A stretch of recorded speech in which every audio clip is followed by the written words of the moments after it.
Adoleshent milioner nga puna e vet nuk është më një habi aq më pak për rallë. Profesorë dhe strategjisti të studentëve bëjnë thirrje që ky realitet të pranohet, madje të programohet. Krahasim me disa vite më parë, sot shohim 13 deri në 16 vjeçar që bëhen milioner nga puna që bëjnë ata online.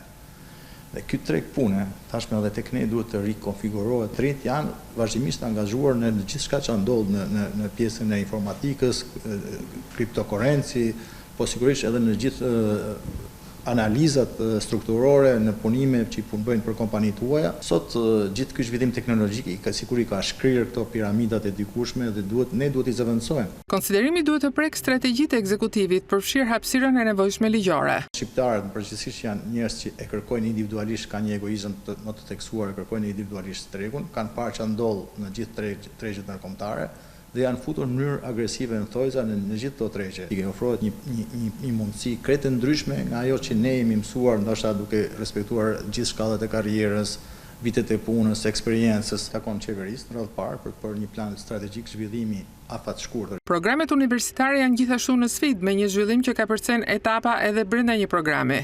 I takon universiteteve, mënyrën se si duhet ta përgatisin këtë të ri që përfundojë gjithë të kur në brenda universitetit, dhe përgjithsisht universitetet shqiptare po shkojnë drejt kësaj, por duan gjithë palët të ketë një bashkëpunim më të madh për ta kuptuar çfarë po ndodh. Për ata dhe për shoqërinë e të ardhmes, programimi i këtij realiteti është sfida e vërtetë e studimeve dhe e tregut të punës.